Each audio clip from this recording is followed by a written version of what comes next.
मेरी सारी पत्नियां मेरी ओर देखती तक नहीं है। तुम मेरी सेवा में इतनी लीन रहती हो, क्यों? तुम्हें पता नहीं मैं कौन हूं? लक्ष्मण ने कहा कि प्रभु पिताश्री, आप मेरे ससुर हैं। बेटा, मैं तेरा ससुर नहीं हूं, तुझे पता नहीं मैं कौन हूं। नहीं पिताश्री, आप मेरे ससुर हैं। नहीं, मैं ससुर नहीं, मैं तेरे पिताजी का हत्यारा हूं, क्योंकि लक्ष्मणा दुर्योधन की पुत्री है।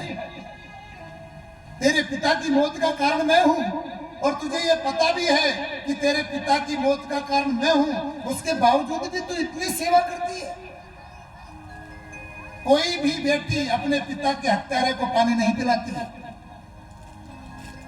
कोई भी बेटी। अगर उसके ससुराल में उसको गालियां दी जाती है तो वो सब गाली सुन सकती है, लेकिन अपने बाप के खिलाफ कोई शब्द नहीं सुन सकती, कोई भी बेटी। भगवान ने कहा कि मैं तेरे पिता का हत्यारा हूं बेटा, उसके बावजूद तेरी इतनी करुणा कि तू बुढ़ापे में मेरी सेवा करती है। तब लक्ष्मणा ने कहा था, पिताश्री मुझे मालूम है, लेकिन ये ज्ञान भी मुझे मेरे बाप ने ही दिया है। मेरे बाप ने जब मुझे डोली में बिठा करके कहार के कंधे पर रखी थी, तब मेरे पिता ने मुझे कहा था कि बेटा, तू जिस घर में जा रही है वो घर कोई सहज घर नहीं है, वो तेरे ससुर इस त्रिलोकी के नाथ स्वामी द्वारकाधीश भगवान है। मेरे पिता मुझे शिक्षा देकर के गए हैं, इसलिए मैं भगवान समझ करके आपकी सेवा करती हूँ। इस प्रकार की शिक्षा अपनी बेटियों को विदा करते समय देना आप लोग सीखो रामचरितमानस से। आज मेरा दूध का कटोरा लेकर के खड़ी है, सांवरिया सरकार से कहा पियो पियो पियो, सांवरिया सरकार अपनी नजर नहीं उठाते। तब मीरा रो पड़ी, कहने लगी, अरे कटोरा लाई, अरे दूध सु भरो,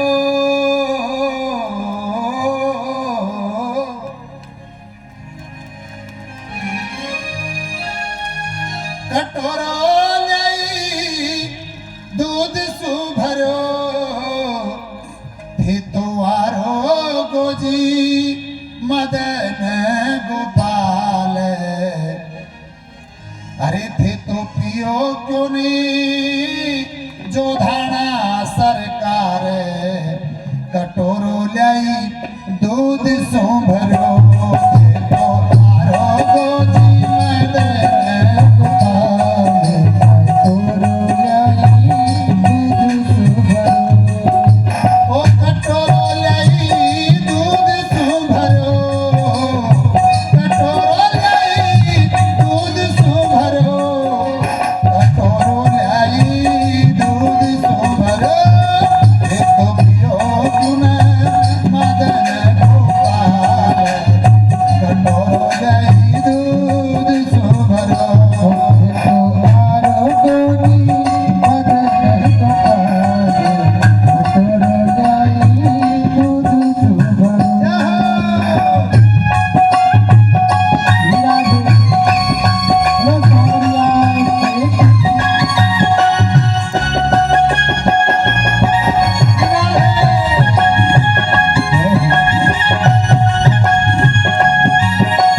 किया, कहने लगी बाबू पर गांव गयो है, काली गाय रो दूध है और मिश्री डालकर लाई हूं, जग में छान के लाई हूं और दूध पीना पड़ेगा।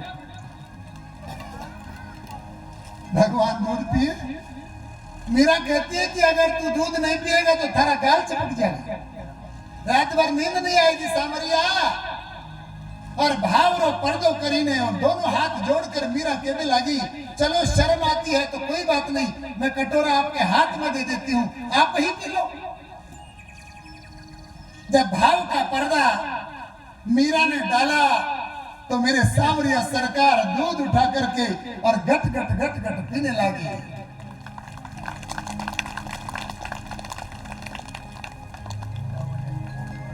गट गट पीने लगे दूध मारा सामरिया सरकार, दूध पी गए।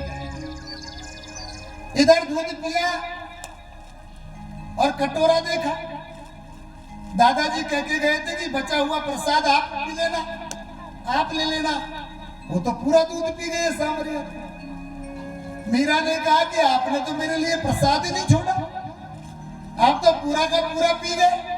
तो मीरा जोर जोर से रोने लगी, जोर से रोने लगी तो दूधाजी परगांव से आ गए। उन्होंने कहा मीरा क्यों रो रही है, इनसे पूछो। तो दादाजी ने पूछा मीरा रो क्यों रही है बेटा? तो मीरा ने कहा कि दादाजी आप झूठ बोलते हो। क्या? आपने कहा था कि सांवरिया सरकार तो केवल एक घूंट पिएंगे, बाकी का तू पी लेना। वो सांवरो तो पूरा कटोरों को कटोरे पी गए और मैं भूखी रह गई। दूधाजी ने कहा कि मेरी पोती झूठ बोल रही है। उसने कहा बेटा ऐसे भगवान दूध नहीं पीते। मीरा ने कहा कि तुम्हारे 70 वर्ष को हमें पटक दी, 70 वर्ष का और झूठ बोल रही हो। अब दादाजी कहे कि पोती झूठ बोल रही है, पोती कह रही है कि दादा झूठ बोल रही है।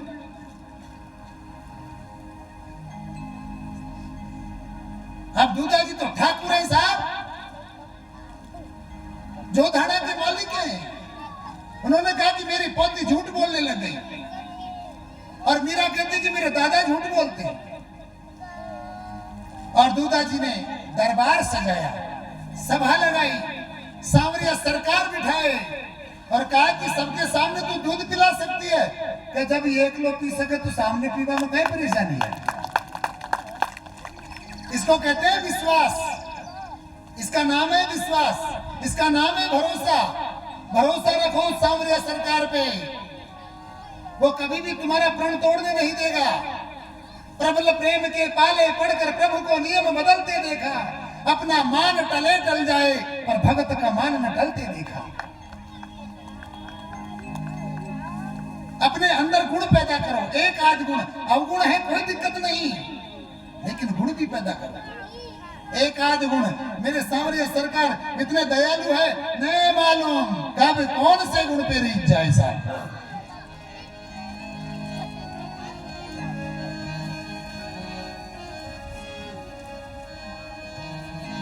अरे न जाने कौन से गुण पर मेरे प्रभु रीझ जाते हैं, ओ न जाने कौन से गुण पर मेरे प्रभु रीझ जाते हैं। हर मेवा छोड़ दुर्योधन का विदुर घर छिलके खाते हैं, वो मेवा छोड़ दुर्योधन का विदुर घर छिलके खाते हैं। सांवरिया सरकार पता नहीं कौन से गुण पे प्रसन्न हो जाए साहब, इसलिए अपने अंदर गुण पैदा करो।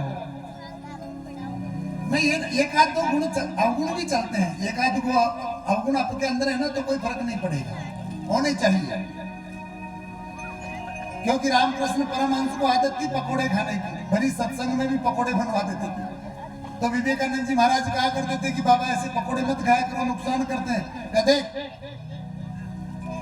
तो मना नहीं करेगा, मैं पकोड़े खाऊंगा। कि महाराज खा लिया करो, लेकिन ऐसी सत्संग की सभा के बीच में ऐसे मत कहा करो कि पकोड़े लेके आओ। लोग कहेंगे कि देखो महाराज पकोड़े को शौकीन है। कि मेरे को मना मत कर। जब बार बार में विवेकानंद ने निवेदन किया तो विवेकानंद से रामकृष्ण परमहंस ने कहा कि विवेकानंद जी, जिस दिन मैं पकोड़े नहीं खाऊंगा वह दिन मेरा आखिरी दिन होगा। और एक दिन भोजन तैयार किया। शारदे मैया ने, रामकृष्ण परमहंस की घरवाली का नाम है शारदा, और उन्होंने कहा कि भगवान भोजन पाओ। रामकृष्ण परमहंस जी को भगवान कहकर पुकारती है धर्मपत्नी। भोजन पाओ। तो परमहंस जी ने कहा कि आज भोजन की इच्छा नहीं है। तो विवेकानंद जी ने कहा कि भगवान पकोड़े भी बनवाए हैं। तो रामकृष्ण परमहंस जी ने कहा कि आज मेरी पकोड़े खाने की भी इच्छा नहीं है। इतना कहते ही विवेकानंद की आंखों से आंसू बरस पड़े साहब, रो पड़े, चरण पकड़ लिए।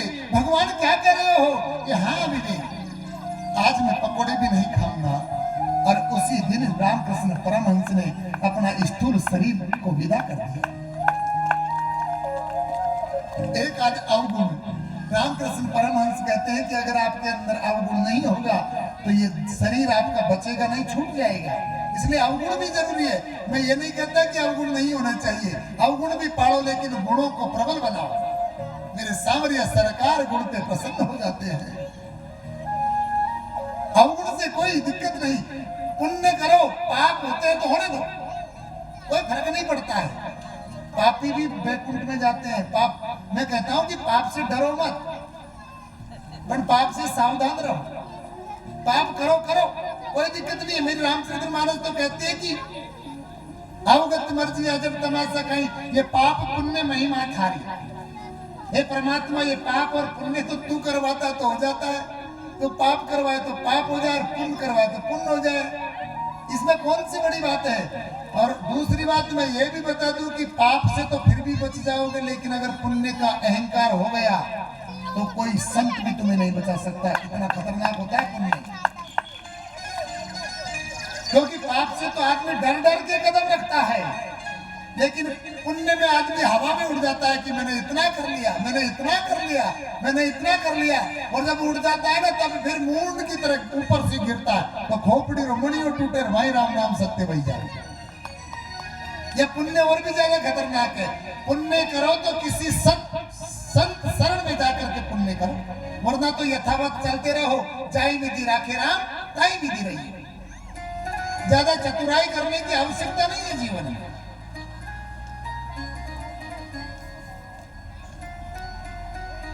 कामदेव ने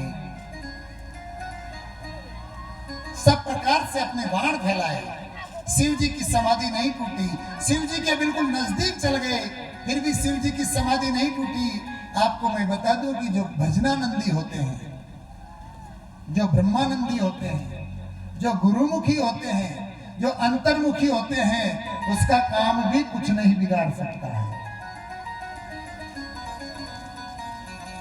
इसलिए भजनानंदी बनो, अंतर्मुखी बनो, गुरुमुखी बनो। लेकिन गुरु से बच के रहना है। गुरु बहुत खतरनाक चीज है, नहीं बनाना हो, बनाना ही नहीं है। बढ़िया नुगरो आदमी कदे कौन डूबे, सुगरो आदमी कदे कौन डूबे। डूबता वही है जो अध कचरा होता है।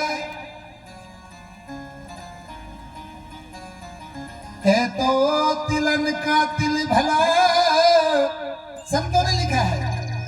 और लीजो तेल कड़ाए, अध कचरो सब सुगरो, दोनों दिन सू जाए। क्या तो तिलन का तिल भला, और का तेल कड़ाले तो भलो। अगर जो अध कचरो हो गयो ना तो तेल न तिल तो कई काम को बोलो। हम है ना, हम ये मानव, ये कड़वा पानन की कड़वी बेलड़ी है। और कबीर जी लिखते हैं, कड़वा पानन की कड़वी बेलड़ी, और का कड़वाई फल होए। पर सींद पके जब जान जे डाल बिछुड़वा होए। कड़वा पानन की कड़वी बेलड़ी कड़वा ही फल होए। पर जब वो ये काचरी को बेलड़ो हो ना, काचरी को कचरिया काचरी, उनकी बेलड़ी भी कड़वी, उनकी काचरी भी कड़वी, उनका पान भी कड़वा, सब कड़वा। लेकिन अगर वो बेलड़ी में काचरी पक जावे और वो डाल को छोड़ दे, परिवार से दूर हो जावे, तो वो सुगंध उड़ती है। और इतना गजब की सुगंध उड़ती है कि डाल पके जब जान जे डाल भी छुड़वा हो। इतनी गजब की सुगंध उड़ती है कि चलता हुआ राहगीर भी आकर के और उसको ढूंढ के खा लेता है। ऐसे मानव जीवन में इतनी सुगंध फैलाओ कि रोड पे चलते हुए लोग बाग आपके पास में आकर के बैठे।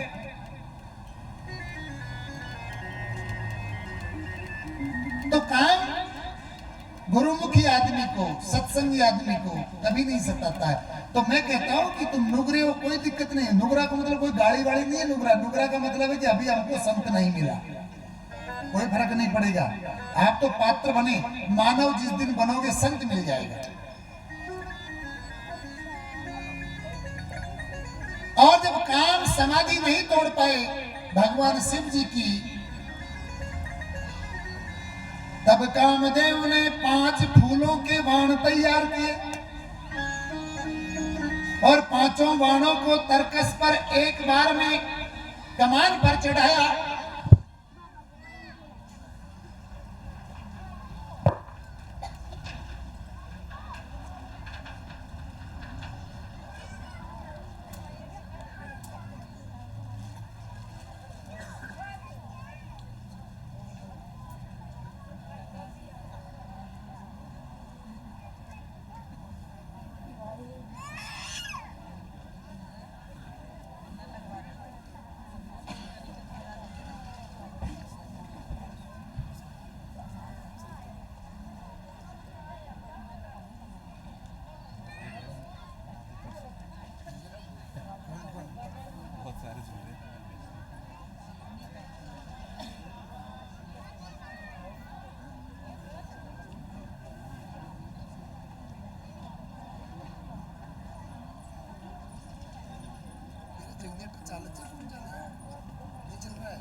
टाइम क्या हो गया? इस तरह 3:30 बजे बुला जाते रेडी, तभी रुको तो बताओ ना।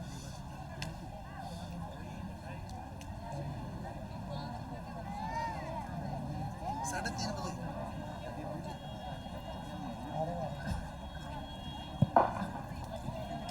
हेलो 5 बाण एक साथ में लगाए और शिव जी के सीने में जाकर के लगे। शिव जी की आंखें खुली, आंखें खुलते ही काम नष्ट हो गया। सामने कामदेव खड़े थे, शरीर छोड़ दिया कामदेव ने, क्योंकि तीसरा नेत्र खुल गया। जिस दिन तीसरा नेत्र आपका खुलेगा, तीसरा नेत्र का मतलब ये नहीं है कि कोई तीसरा नेत्र ना खोपड़ी में लागे, वो ऐसा नहीं है। तीसरा नेत्र उसी को कहते हैं कि गुरु की शरण मिल जाए और गुरु हमें अंतर्मुखी बना देगा ना, उसी दिन हम बाहर का संसार छोड़ देंगे।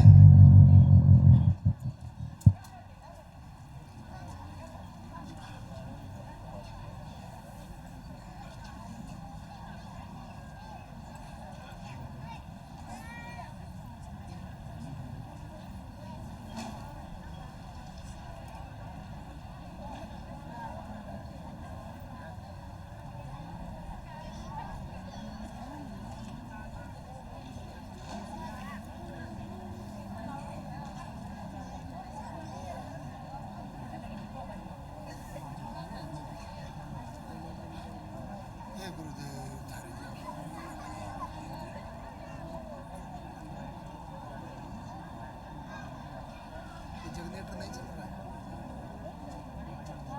देख रहे थे हम चलता है।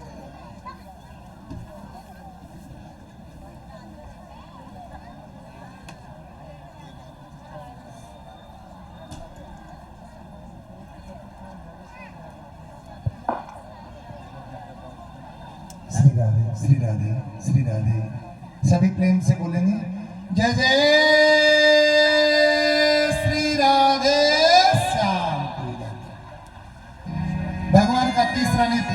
कामदेव भस्म हुए। कामदेव की पत्नी रति रोने लगी। भगवान ने आशीर्वाद दिया कि तुम्हारा कामदेव अनंग रूप से यानी कि बिना शरीर के लोगों को भासेगा और ये शरीर रूप में भगवान कृष्ण के प्रद्युम्न नाम के लड़के होंगे और तुम जब इनसे तुम्हारी मुलाकात होगी।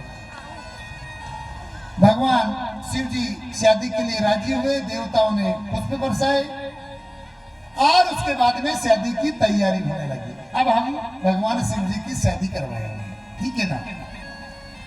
कुछ ही समय में हमारे बीच में भोलेनाथ पधारेंगे और थोड़ा समय भगवान की बारात और भगवान के बारातियों और भगवान खुद दूल्हा बना है उसके बारे में थोड़ा सा मैं आपको समझाऊं। ऐसी बारात ने तो किसी की आई है न आएगी, ऐसा दूल्हा ने तो कोई बना है न बनेगा। संसार का पहला दूल्हा और पहली बारात है जो हिमवान की यहाँ आई है।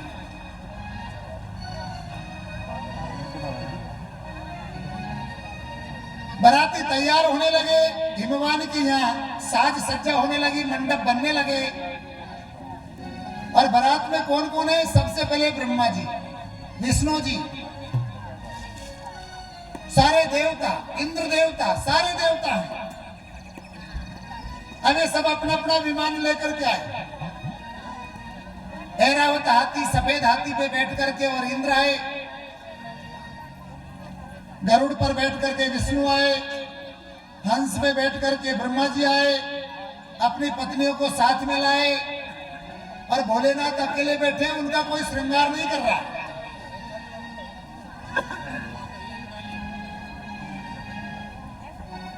अब ये सारे के सारे बारातियों ने क्या किया कि अपना अपना साधन ले रहे हैं। कि उन्होंने विचार किया कि ऐसा करो, दूल्हो तो आते रहो, आपने तो चलो।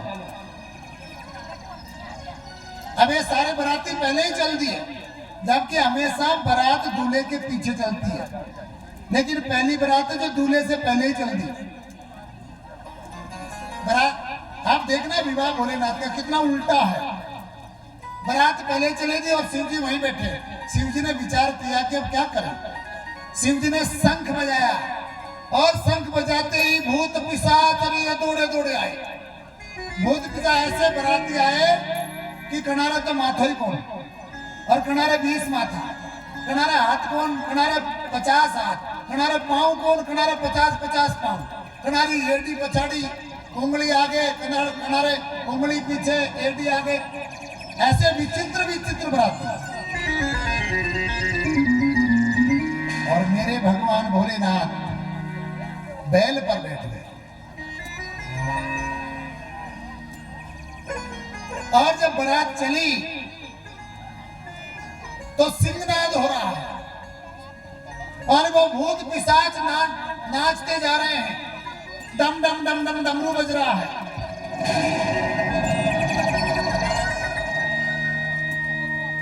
अब बारात जा रही है भोलेनाथ, ने दाढ़ी बनाई, ने जटा सुधारी, ने कपड़ा पहरा, क्या लेना एक देना दो, रंग भड़ंग बैठे हैं।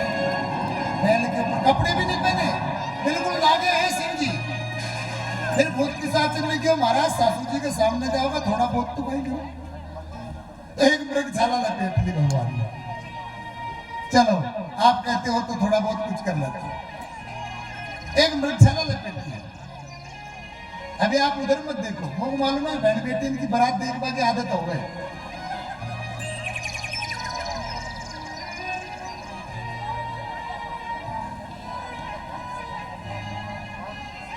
सबसे पहले विष्णु भगवान आए।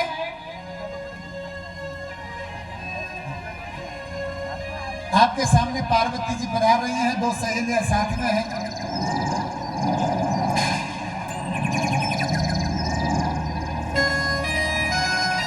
बोल पार्वती मैया की। और प्रेम से अरे हट मत पकड़े पार्वती।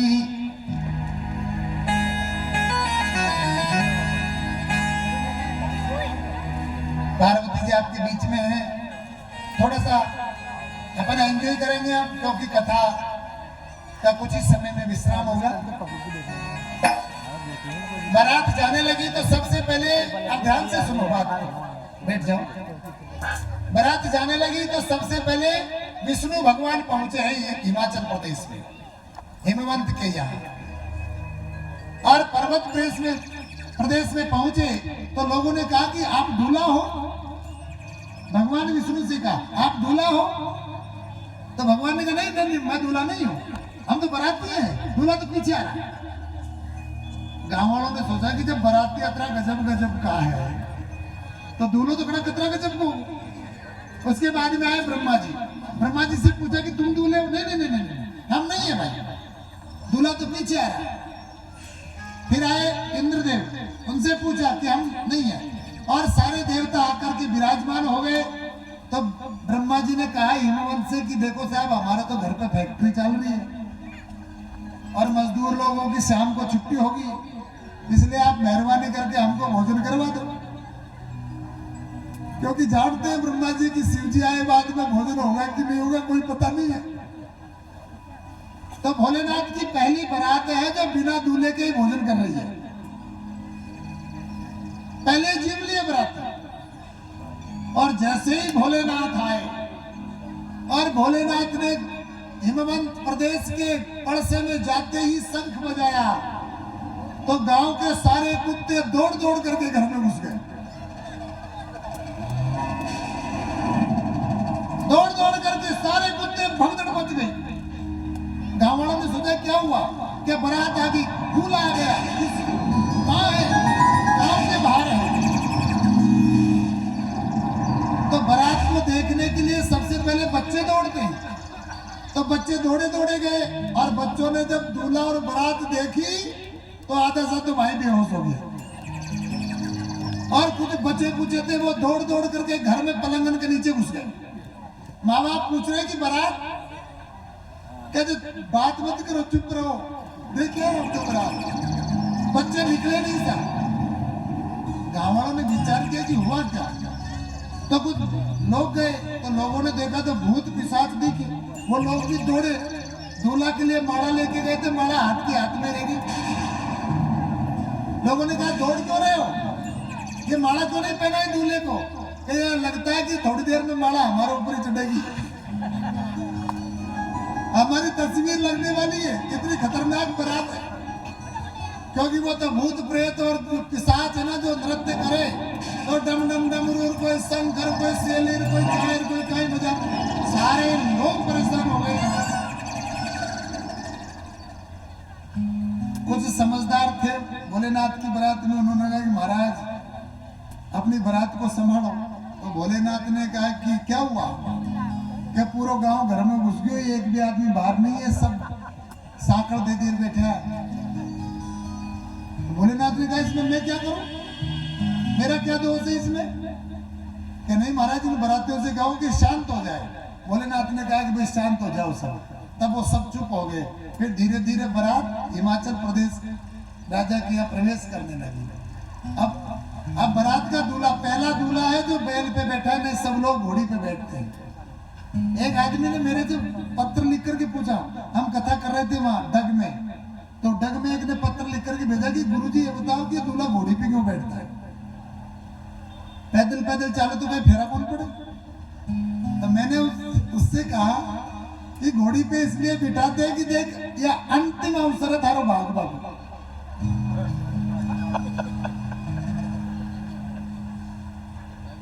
अगर भाग सके तो भाग ले, अगर आज नहीं भागो ना तो जिंदगी में तू भाग कौन से?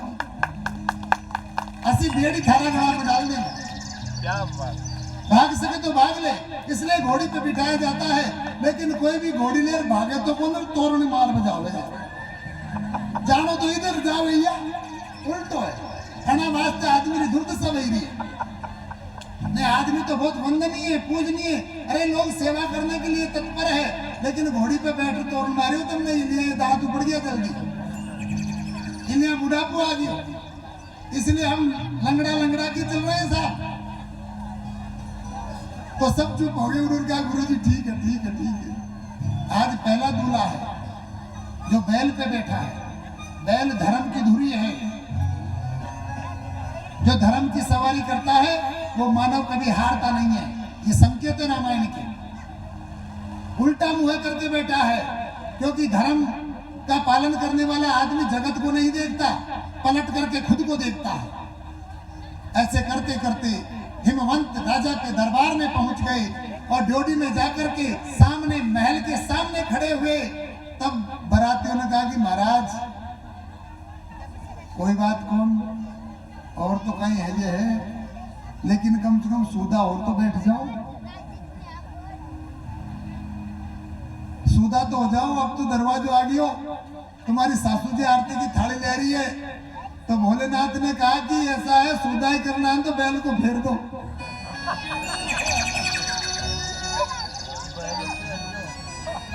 तुम्हारे हाथ में लगाओ, मैं स्टीयरिंग घुमाओ, मेरा मुंह इधर हो जाएगा, बैल का उधर हो जाएगा। भगवान से कौन जीते साहब। और जब मैना थाली लेकर के आई तो मैना ने दूल्हा को देखा, तो दूल्हा तो साहब मैना के दूल्हा देखते हाथ में से आरती का थाल छूट गया। रो पड़ी मैना और दौड़ करके पार्वती को गोदी में उठाया और कहने लगी चाहे कुएं में पड़ के मर जाऊं, पहाड़ से नीचे गिर दूं, आग लगा दूं बेटी के और मेरे, लेकिन ऐसे पागल पति को मेरी बेटी नहीं जाने।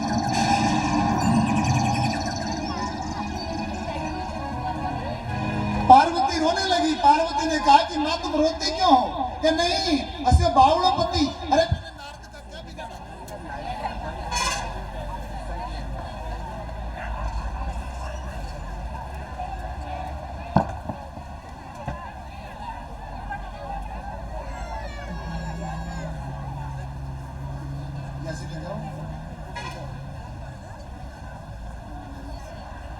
आज की जो हिमवंत और मैना है वो दरवाजे पे पहुंच जाए और भोलेनाथ की आरती उतारेंगे, क्योंकि भोलेनाथ पधार चुके हैं। और अब तो भोलेनाथ बहुत सुंदर स्वरूप में, और जैसे ही मैना का हाथ से थाल गिरा और भोलेनाथ ने विचार किया कि मामला गड़बड़ हो गया, और भोलेनाथ ने अपनी शक्ति का प्रदर्शन किया और अपना स्वरूप बदला। तो भोलेनाथ ऐसे हो गए जैसे 15 वर्ष का खिलता हुआ कोई छोटा सा बच्चा, गुलाब की तरह जिसके गाल हो, घुंघराले बाल हो, जटाएं गायब हो गई, रोज का चंद्रमा सुशोभित होने लगा और सारी सृष्टि पर ऐसा सुंदर दूल्हा किसी ने नहीं देखा।